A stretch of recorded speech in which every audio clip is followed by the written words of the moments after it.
In this video, we're going to do the same exercise with vocals that we did with the guitar in the last video. Now, I'm very fortunate to have had in the studio with me here Montreal session singer Nancy Lane.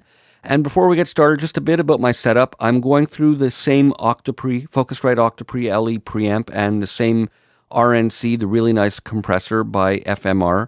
And we're using the Rode NT1A mic for her, so all those are consistent throughout these examples. Now, my room is very dead sounding, plus she's an experienced singer, plus I have the low cut filter on my preamp on. So these three factors combined are a good thing. They make for a nice smooth recording experience with minimal discrepancies, but it also makes for minimizing the differences between the mic positions and angles that we're going to look at.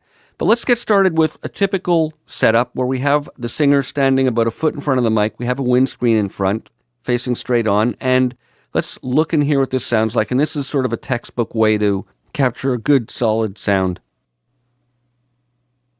I'm running too fast, and what does it bring? Confusion is king. I need some reflection, a place in my heart.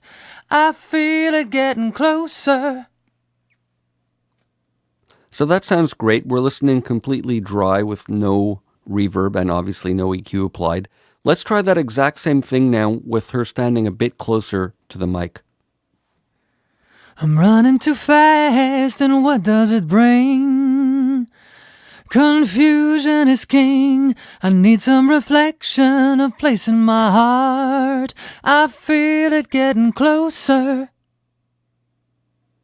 So that sounded great. Now let's listen to the two back to back. And again, the only difference here is the distance from the mic, and both have the windscreen in the middle. Here's the first. Running too fast, and what does it bring? Running too fast, and what does it bring?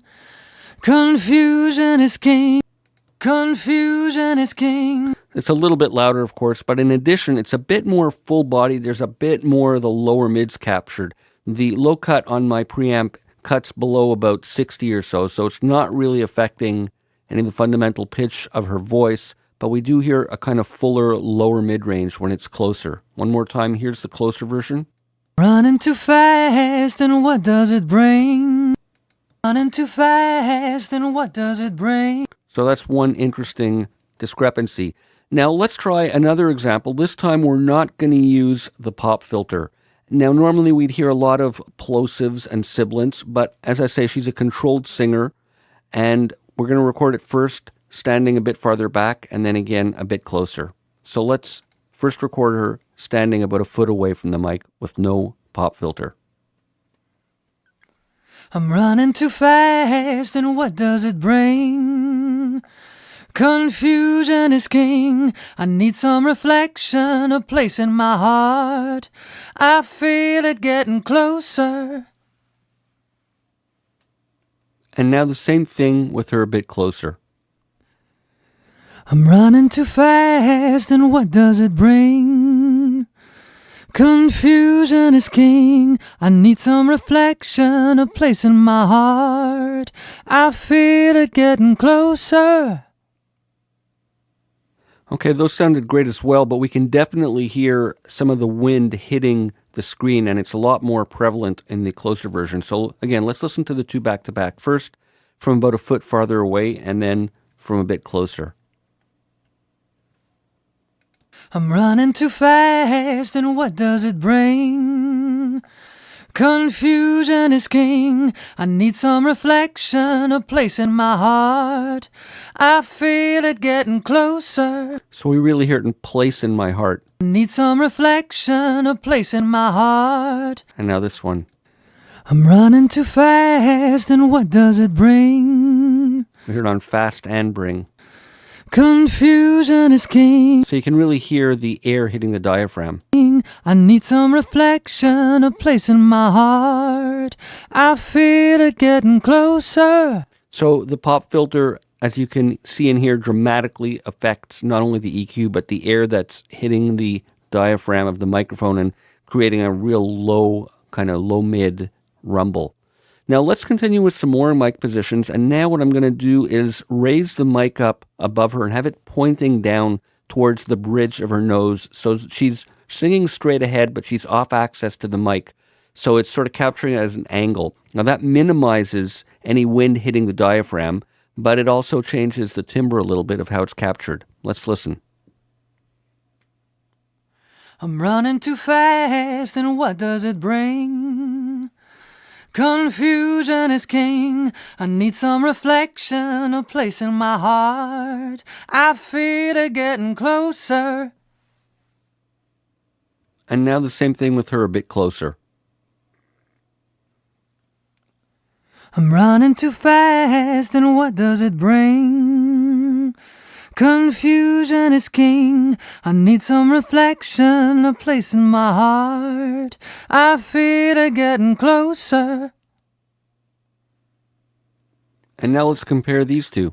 So here's the one farther away, and this one is the one closer to the microphone. I'm running too fast, and what does it bring? I'm running too fast, and what does it bring? Confusion is king. Confusion is king. I gotta be honest, I don't like either of these positions for her for this song in this studio with this mic in this context. It's a bit thin, like this when she's far away. There's really not a lot of body picked up. Confusion is king. And here, confusion is king. I need some reflection. It's just a bit thick. It doesn't really have much high end. It doesn't have the same high end as when she's straight on axis. I don't really like these positions for her for this. Now what I'm going to do now is show you 3 takes back to back of her recording the chorus of the song. One straight on the mic, the second version with no pop filter, and the third aiming down at the bridge of her nose, and then we'll listen to the 3 back to back afterwards.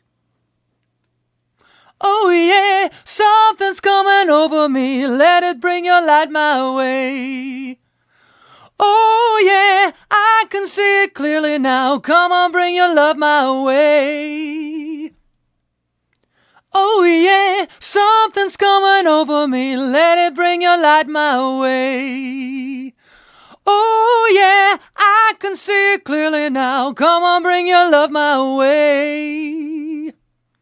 Oh yeah, something's coming over me. Let it bring your light my way. Oh yeah, I can see it clearly now. Come on, bring your love my way. So let's listen to these 3 takes. So here we have them, straight on, no pop filter, and pointing down. Oh yeah, something's coming over me. Oh yeah, something's coming over me. Oh yeah, something's coming over me. Let it bring your light my way. Oh yeah, I can see it clearly now. Come on.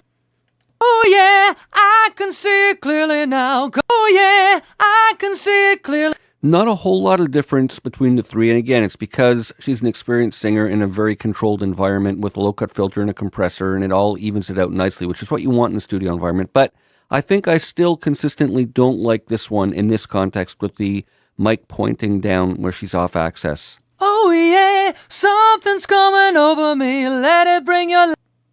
Oh yeah, something's coming over... Oh yeah. Yeah, I don't like it. There's a bit of a thinness. There's a little bit of high end that's not quite captured when it's off access. These 2, I don't find too much of a difference just because of the distance she is from the mic and the nature of the control she has and the actual syllables that are being sung. We don't really notice the plosives. But I think my favorite is just a regular straight ahead kind of bread and butter right on the mic about a foot away with a pop filter in front. So I'm going to go ahead and record the vocals, and in the remainder of these videos, we're going to look at applying EQ in a real-world scenario of a mix.